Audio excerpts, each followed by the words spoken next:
Radio City Joke Studio. નમસ્કાર, welcome back. Radio city joke સ્ટુડિયોમાં આપનું સ્વાગત છે.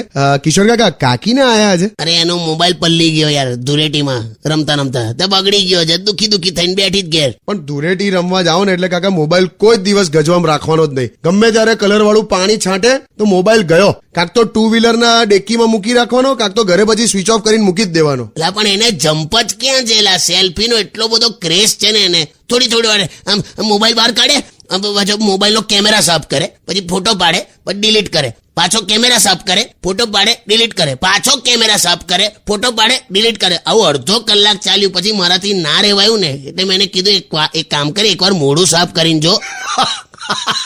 અકળાઈ ગઈ મારા પર. બોલ, ચટાપટા પચરંગી કલર વાળા બધા ગ્રુપમાં પાછા ફોટા પડાવેલા. પણ અને આવું જ છે અત્યારે. તને કહું ને, કોઈ પણ સ્ત્રી સજી ધજીને નવો ડ્રેસ પહેરીને પાર્ટીમાં જતી હોય ને એટલે સમજી જ લેવાનું કે હમણાં થોડીક જ વારમાં વોટ્સએપનો ડીપી ચેન્જ થવાનો.